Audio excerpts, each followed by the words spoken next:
Baik, di video kali ini saya akan membahas mengenai limiting belief atau mental block.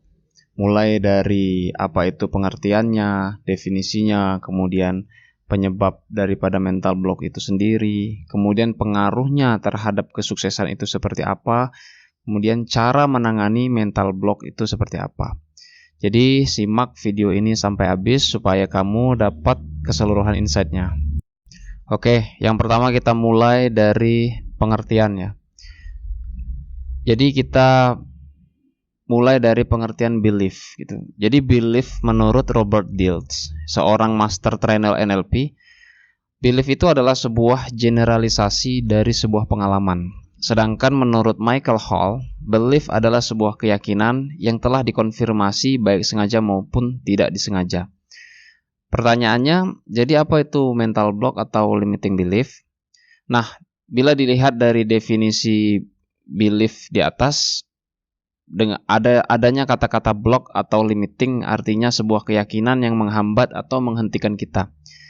Sebenarnya limiting belief atau mental block ini tidak selamanya jelek ya.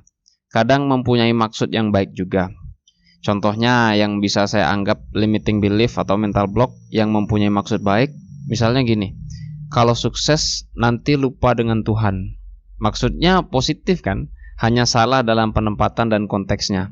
Ada juga salah satu klien saya yang pernah diterapi dengan salah satu rekan hipnoterapis yang cukup ternama dan dihilangkan mental block berkaitan dengan uang gitu. Dia mengatakan gini, mencari uang itu mudah. Nah, itu betul. Hanya tidak dimasukkan dalam konteks ekologis yang pada akhirnya karena dianggap mencari uang itu mudah, maka dia melakukan korupsi hingga berujung pemecatan. Pertanyaan selanjutnya, apa yang dimaksud dengan ekologis di dunia NLP? Ekologis di dunia NLP dimaksudkan adalah memegang prinsip win-win-win, yang artinya saya menang. Anda menang dan semua orang menang. Nah, prinsip ini mengacu agar kita tidak merugikan orang lain. Semua hal yang kita lakukan harus memegang prinsip win-win-win. Bila kasus korupsi yang saya sebutkan tadi, maka terjadi win-lose-lose, yaitu saya menang, kamu kalah, dan semua orang khususnya perusahaan itu kalah. Mungkin juga yang paling mudah adalah harus halal, bila bingung dengan pengertian ekologis tadi ya. Jadi saya minta dari awal para pendengar untuk memegang filosofi win-win-win dan ekologis tadi, sehingga benar-benar hasilnya akan bagus. Nah, menurut Robert Dilts, penyebab sebuah belief bisa terjadi karena 3 hal. Hal yang pertama, belief yang berkaitan dengan penyebab dari sebuah hubungan. Misalnya, apa yang kamu percayai yang menyebabkan kamu sakit? Apakah kamu percaya bahwa bahan kimia dapat menyebabkan kamu sakit? Atau yang ketiga, hal yang kamu percayai yang menyebabkan hal itu, bisa saja di sini muncul sebuah kepercayaan karena Tuhan marah atau apapun. Ini juga sebagai penghambat kesembuhan kamu. Kemudian yang kedua, belief yang berkaitan dengan pemaknaan sebuah hubungan. Misalnya, apakah ini artinya bahwa saya adalah orang yang lemah? Apakah itu artinya saya bakal bernasib sama seperti ayah saya yang meninggal karena kanker? Apakah ini artinya saya membenci diri saya dan saya orang yang buruk yang menyebabkan ini terjadi? Apakah ini artinya saya adalah orang yang gagal? Apakah ini artinya saya tidak layak untuk sukses? Saya tidak menyukai nama saya karena di nama saya ada nama keluarga saya. Jadi nasib saya pasti sama dengan ayah saya. Kemudian belief yang ketiga berkaitan dengan generalisasi sebuah keterbatasan. Saya melihat orang lain juga tidak bisa melakukan itu, apalagi saya. Kemudian saya dari desa, mana mungkin saya bisa? Saya hanya lulusan SD, mana bisa mencapai hal itu? Sudah takdir saya begini. Orang tua saya miskin, pastilah saya juga miskin. Tidak mungkin menjadi kaya. Daripada stres, lebih baik terima nasib saja. Kemudian ada beberapa tipe-tipe belief. Robert Dilts mengatakan ada 3 tipe belief. Yang pertama adalah hopelessness atau tidak ada harapan. Yang kedua adalah helplessness atau ketidakberdayaan. Sedangkan yang ketiga adalah worthlessness atau tidak berharga. Oke, jadi saya akan jelaskan satu-satu ya. Yang pertama, hopelessness atau tidak ada harapan. Nah, ini terjadi jika orang tersebut merasa tidak ada harapan untuk impian dia, maka orang tersebut menjadi tidak ada harapan lagi. Contoh, jika orang lain tidak bisa melakukan itu, mengapa kita harus mencoba untuk melakukan? Gitu ya. Kondisi ini banyak terjadi dengan orang-orang yang selalu beralasan. Mengapa saya harus berusaha mati-matian? Dia saja tidak bisa, apalagi saya. Nah, ini terjadi seakan-akan sudah kalah sebelum berperang. Ada sebuah kisah yang sangat terkenal ya berkaitan dengan hal ini, yaitu sebelum tahun 1954. Tidak ada orang yang mampu berlari 1 mil di bawah 4 menit. Bahkan dikatakan bila manusia berlari 1 mil di bawah 4 menit, maka jantung dan paru-parunya tidak mampu mengolah pernafasan dengan baik, bahkan ekstrimnya bisa meninggal. Ternyata persis pada tanggal 6 Mei 1954, Roger Bannister berhasil menembus angka di bawah 4 menit. Padahal sudah bertahun-tahun tidak ada yang mampu menembus angka tersebut. Ibaratnya orang lain tidak bisa, maka saya tidak bisa. Roger Bannister mampu membuktikan dan berhasil menembus angka tersebut. Yang luar biasanya lagi, 6 minggu setelah rekor tersebut dipecahkan, John Luddy dari Australia bisa memecahkan rekor Roger Bannister. Wow, it's amazing gitu. Kok dulu tidak ada yang berhasil menembus dan tiba-tiba sekarang semua bisa tertembus. Bahkan hingga hari ini, rekor tersebut tetap ada yang mampu memecahkannya. Hal yang dulu mustahil mendadak jadi banyak orang yang bisa memecahkannya. Di sini terlihat sekali bahwa hal yang tidak mungkin menjadi mungkin. Karena asal ada kemauan, maka kita bisa melakukan apapun. Intinya, kalau Anda mau, pasti bisa. Jadi, apakah Anda adalah tipe orang yang seperti ini? Kehidupan Anda bergantung dari belief atau keyakinan yang Anda ambil. Apakah belief yang memberdayakan atau menjatuhkan Anda? Yang kedua, helplessness atau ketidakberdayaan. Ini terjadi karena orang ini merasa bahwa dirinya tidak lebih baik daripada orang lain. Mereka merasa tidak berdaya walaupun orang lain bisa melakukannya. Contoh, orang itu memang bisa sukses, tetapi beda dengan saya. Karena saya dilahirkan untuk tidak bisa sukses. Orang lain boleh bisa, tetapi saya orang kecil. Pernah suatu ketika saat saya masih bekerja, saya memotivasi satpam di kantor saya. Pak, ada loh kekuatan pikiran yang menyatakan bahwa kalau kita mau, kita bisa sukses. Mau nggak saya beritahu caranya? Nah, satpam tersebut menjawab, lah itu mah untuk orang-orang yang pintar. Saya mah nggak bisa. Saya sudah dilahirkan seperti ini. Orang tua saya mengatakan, ngapain sih ngoyo bekerja bila tidak dapat nanti malah stres sendiri. Mendingan seperti ini sajalah. Praktis. Ketika saya mendengarkan ini, saya terbengong-bengong ya. Wele, pikir saya, gimana membantu orang ini menjadi sukses ya? Gitu. Ada sebuah cerita juga ketika saya memotivasi seorang lulusan SD dan penjaga gudang di kantor saya, namanya Asep ya. Dia orangnya cerdas dan menyenangkan sekali. Asep dulunya seorang office boy. Dia punya motivasi untuk maju. Saat saya motivasi dia langsung semangat dan dia katakan pengen meneruskan sekolah lagi. Karena pendidikan Asep hanya SD. Lalu saya coba carikan dana dari teman-teman satu kantor dan akhirnya terkumpullah uang dan dia melanjutkan sekolah. Akhirnya dia lulus SMA. Sekarang dia sudah bisa mandiri dan mempunyai pekerjaan sendiri di desanya. Ini bisa terjadi karena dia ada kemauan untuk sukses. Bagaimana Anda mau menerapkan diri Anda untuk menjadi sukses? Itu tergantung jalan Anda yang memilih untuk mau atau tidak menjadi sukses. Kalau Anda mau, pasti bisa. Yang ketiga, worthlessness atau tidak berharga. Ini terjadi jika orang merasa bahwa hal itu memang mungkin dilakukan dan bisa dilakukan. Hanya dirinya merasa tidak pantas dan tidak layak. Contoh, saya memang mencintai pasangan saya dan saya yakin sebenarnya saya bisa berbaikan dengan pasangan saya. Hanya saya merasa tidak pantas dan tidak layak untuk bersama dia. Makanya banyak orang yang sebenarnya sudah ikut training motivasi, bahkan membaca buku motivasi, masih sulit untuk mendapat apa yang mereka mau. Bahkan hal itu juga terjadi kepada saya di awal-awal karir saya. Silahkan Anda identifikasi mental block atau limiting belief mana yang menghambat Anda dan Anda temukan permasalahan Anda. Ini juga terjadi dengan beberapa orang yang sudah belajar hipnoterapi, NLP, atau ilmu apapun. Mereka tidak merasa harus menjadi sukses secara finansial. Sebenarnya mereka bisa dan mampu karena mempunyai ilmunya dan caranya untuk mencapai. Bahkan mereka mengatakan memangnya perlu untuk mencapai kesuksesan secara finansial. Ya itu keputusan Anda. Kalau mau ya lakukan, bila tidak ya nggak usah lakukan.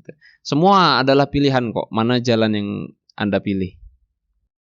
Di sini saya ibaratkan sama seperti orang yang berolahraga karena ingin mencapai hasil yang diinginkan.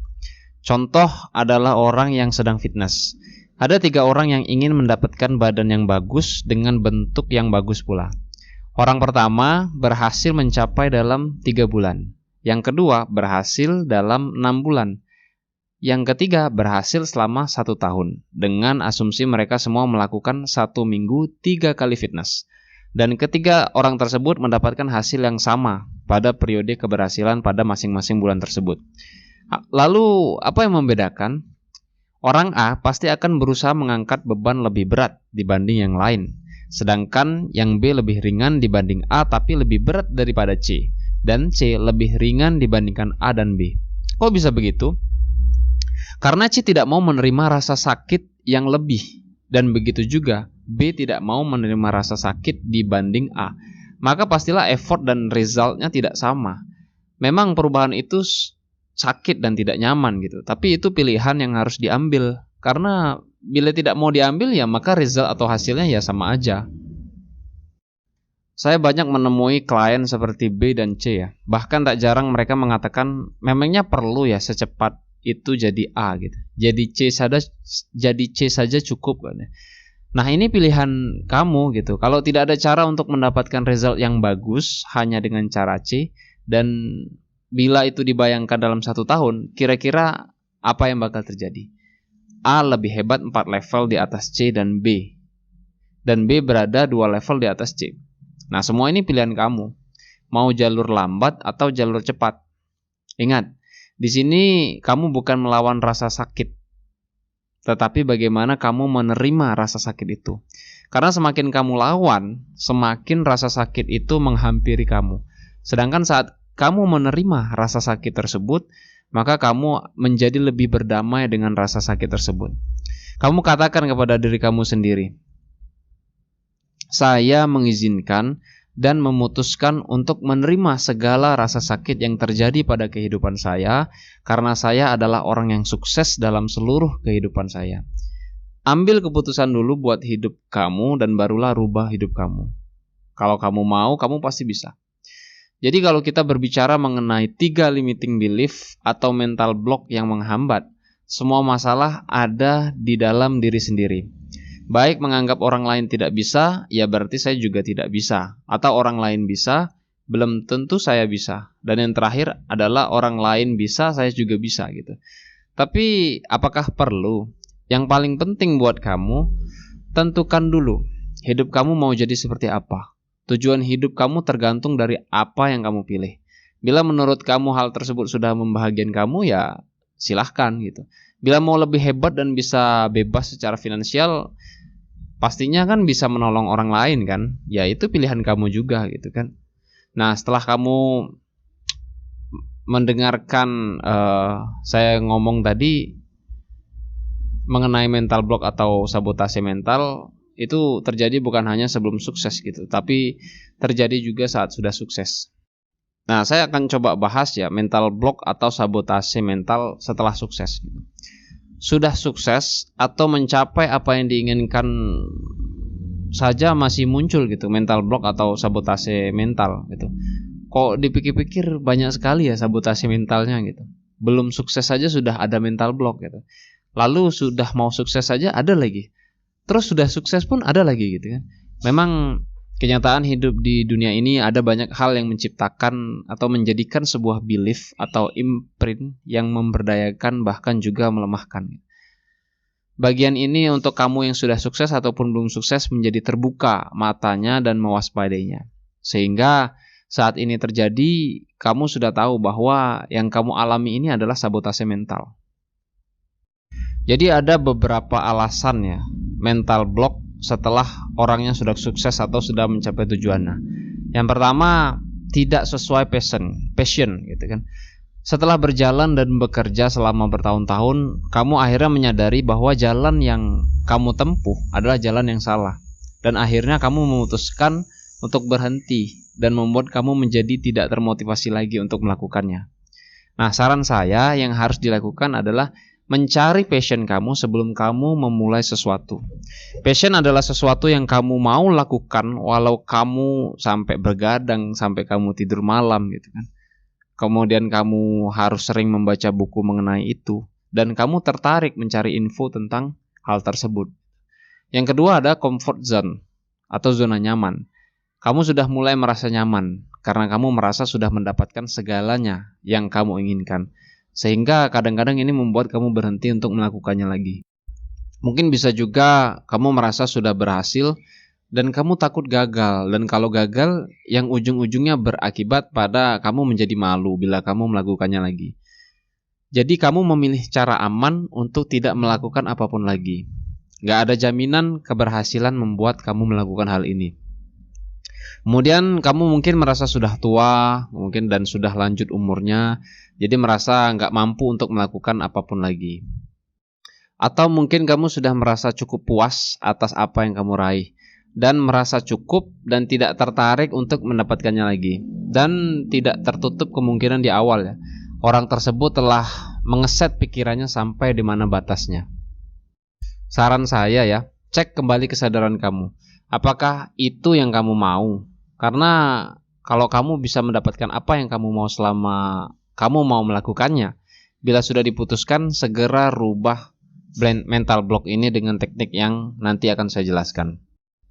Yang ketiga, tokoh otoritas. Nah, ini paling menarik ini. Ada orang yang sudah sukses, kemudian dia berhenti untuk melakukan sesuatu karena terpengaruh sebuah tokoh otoritas yang sangat dipercayai.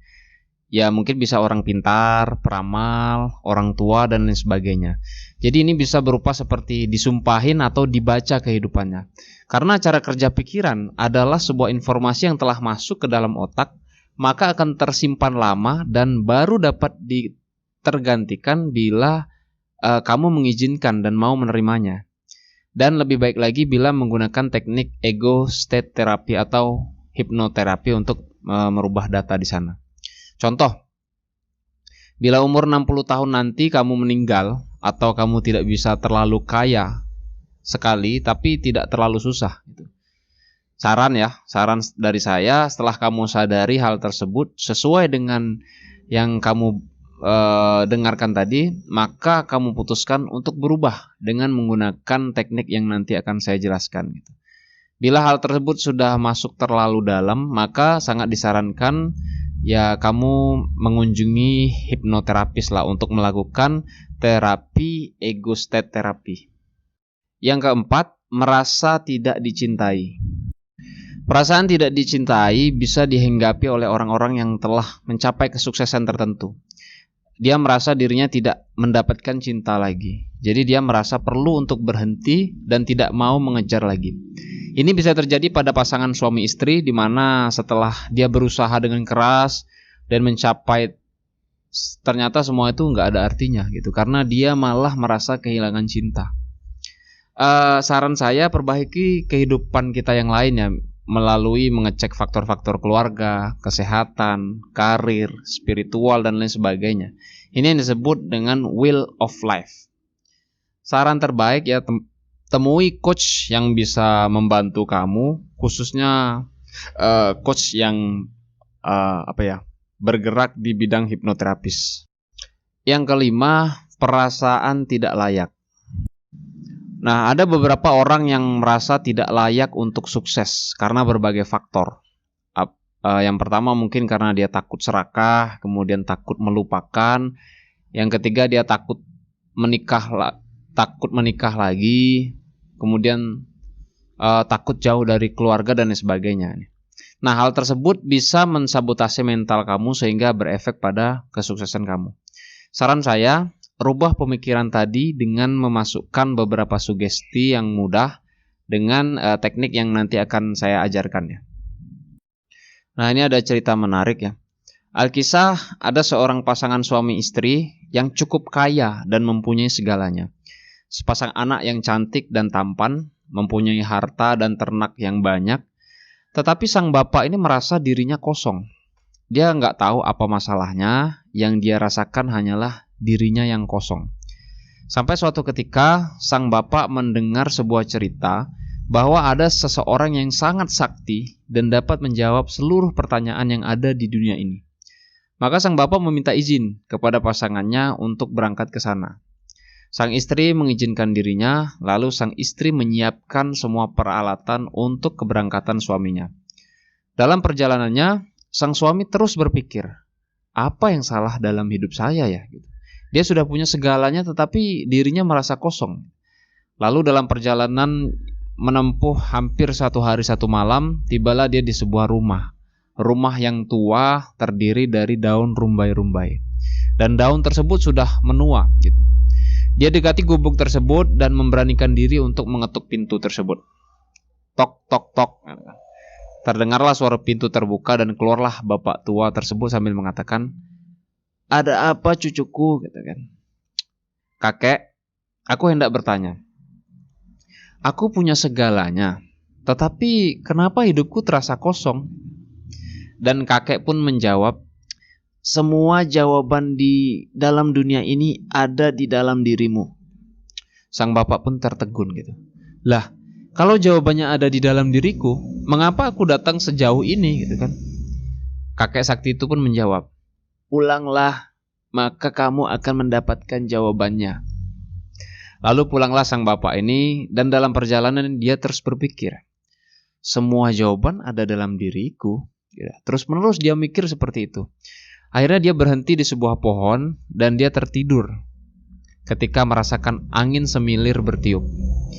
Dalam tidurnya dia bermimpi kembali ke masa awal pernikahannya, dan di sana dia mendapat sebuah masalah dan dia mendapatkan jawabannya. Karena jawabannya ada di sana, lalu dalam mimpinya tersebut dia mundur lagi ke masa beberapa tahun sebelum pernikahan. Di sana juga dia menemukan masalah yang cukup berat dan dia mendapatkan jawabannya dari permasalahannya tersebut. Kemudian kita akan lanjut bahas mengenai penelitian mengenai belief di bidang kesehatan. Ada sebuah pemahaman lama mengenai belief bahwa manusia tidak dapat merubah kehidupannya karena sudah dibawa sejak dari lahir dan ada faktor genetika di sana. Dan akhirnya ada ahli biologi yang khusus melakukan penelitian sel menemukan bahwa manusia bisa berubah hingga level DNA. Itu sama saja seperti Anda merubah cetak biru genetika Anda gitu kan. Nah, salah satu pelopor dalam pemahaman baru DNA adalah Bruce Lipton, PhD, dalam bukunya yang berjudul The Biology of Belief pada tahun 2005. Yang menjadi fenomenal dan menjadi pembicaraan di mana-mana karena penemuan beliau yang spektakuler gitu. Nah, beliau ini adalah seorang ahli sel biologi yang mengajar kepada mahasiswa kedokteran yang akhirnya mengundurkan diri untuk melakukan penelitian. Bruce Lipton menulis bahwa hidup manusia tidak dikendalikan oleh gen. Malah sebaliknya, kita bisa menentukan hidup kita sendiri. Nah, hasil penelitiannya ini menunjukkan bahwa gen itu hanyalah cetak biru. Dan juga ditemukan bahwa adanya sebuah energi yang tak terlihat dan tak terbentuk yang menjadikan sebuah lingkungan gen yang dapat merubah cetak biru hidup kita atau blueprint. Dan beliau menganggap bahwa kedokteran lama melakukan hal yang salah dan perlu dilakukan pengujian kembali, khususnya yang mengobati penyakit hanya dengan memberikan obat saja sebagai satu-satunya cara pengobatan, dan itu haruslah diuji kembali. Kesimpulan Bruce Lipton inilah yang membuatnya mengundurkan diri dari kedokteran Universitas Wisconsin. Ia menyadari bahwa apa yang ia ajarkan selama ini dengan model partikel fisik yang mengendalikan kehidupan adalah salah besar. Ia menyadari bahwa baik tubuh manusia dan alam semesta pada dasarnya memiliki sosok mental dan spiritual. Ada medan energi tak terlihat tanpa kepemilikan fisik yang menciptakan partikel yang kita sebut sebagai sel. Medan tak terlihat inilah yang menjadi fungsi utama pengendali tubuh. Jadi, kita tahu bahwa tubuh ini tidak sekedar mesin fisik. Kita dapat mengetahui gimana caranya mengendalikan dan mempengaruhi kesehatan kita. Nah, penelitian dari Bruce Lipton ini merupakan tonggak baru dari faktor lain selain sel saja yang berpengaruh. Sebuah keyakinan atau belief juga berpengaruh dalam hal ini.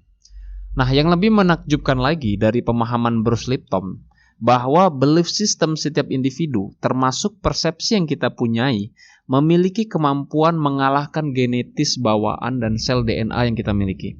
Setiap kita mempercayai sesuatu atau belief akan sesuatu, baik yang positif dan negatif, secara tidak langsung akan merubah DNA kita. Dengan kata lain, kamu bisa mempengaruhi dan mengubah struktur genetis kamu. Caranya adalah dengan memodifikasi bagaimana cara kamu melihat diri kamu dan meletakkan diri kamu pada sebuah keyakinan yang kamu percayai. Persepsi kamu memiliki kekuatan untuk mengubah karakter genetis kamu. Kepercayaan kamu dapat mengatur dan merubah kondisi biologis kamu. Walaupun ini seperti hal yang nggak mungkin ya, banyak orang yang mengalami perubahan sampai sejauh yang bisa dipikirkan oleh manusia. Kemudian ada yang namanya efek placebo.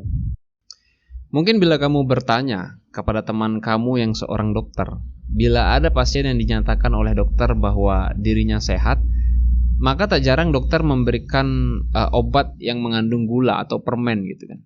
Nah, uniknya kalau kamu mempercayai dokter, kesembuhan bisa saja terjadi. Nah, ini dinamakan efek placebo. Bahkan di dunia hipnoterapi pun Dave Elman pernah melakukan hal yang sama untuk anaknya yang susah tidur, dengan menyebut bahwa ada air ajaib yang dapat membuat anaknya tertidur pulas. Ada sebuah penelitian di sebuah sekolah tinggi kedokteran Baylor yang diterbitkan pada tahun 2002 di New England Journal of Medicine. Nah, penelitian ini mengevaluasi pembedahan yang dilakukan pada pasien dengan sakit lutut yang parah. Nah, penulis utama studi tersebut, Dr. Bruce Moseley, tahu bahwa operasi pada lutut telah membantu pasien-pasiennya. Semua ahli bedah tahu bahwa tidak ada yang namanya efek placebo di dunia bedah.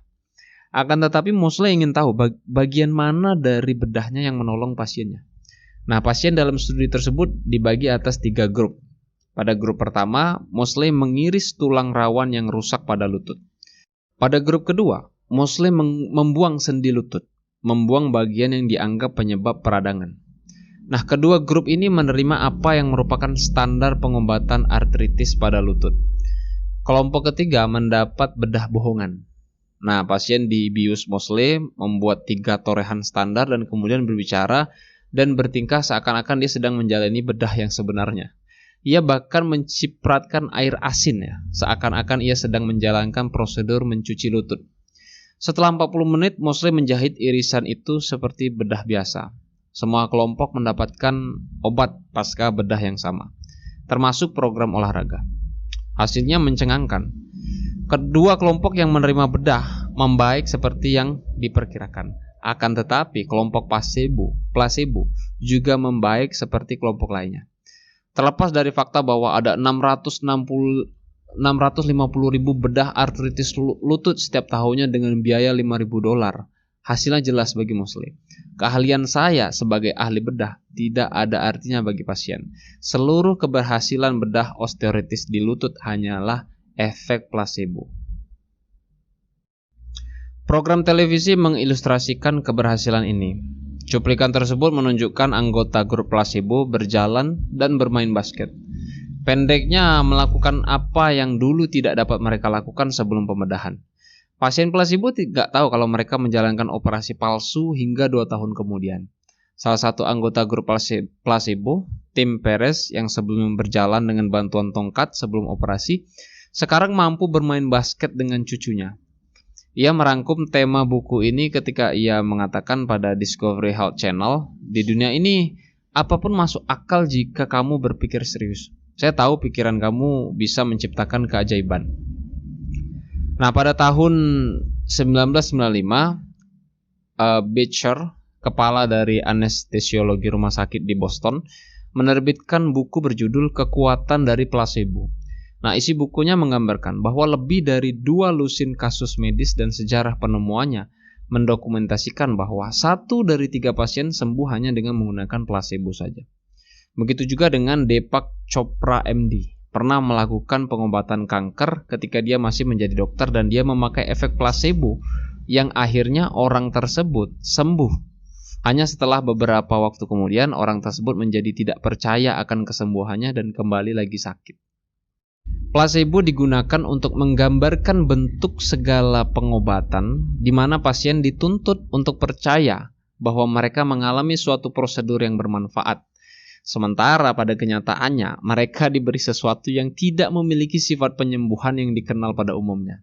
Nah, secara sederhana placebo bisa berupa pil gula atau larutan garam biasa, dengan kata lain, sementara pasien telah setuju untuk berpartisipasi dalam sebuah penelitian medis. Mereka mungkin tidak tahu persis apa peran mereka di dalamnya gitu. Untuk menguji efek placebo, mereka dapat mengalami semua pengalaman medis termasuk sayatan, jahitan sementara pada kenyataannya yang tidak ada yang ditambahkan, tidak ada organ yang nyata, tidak ada tumor yang dibuang gitu. Ada juga sebuah penelitian di mana ada seorang yang bagian atas jari telunjuknya terpotong tanpa sengaja. Sekelompok tim medis mampu mengubah instruksi genetis dan mampu menumbuhkan setengah inci bagian atas jarinya dalam waktu 4 minggu. Nah, pada dasarnya, jari telah diprogram untuk menunda infeksi ketika luka semacam ini terjadi. Karena itu, tim medis mengganti bagian jarinya yang terpotong dengan sel punca yang diprogram untuk menumbuhkan jari lengkap dengan kuku, kutikula, dan daging. James Allen, seorang penulis, pernah mengatakan, dengan mengubah kepercayaan saya mengubah diri saya.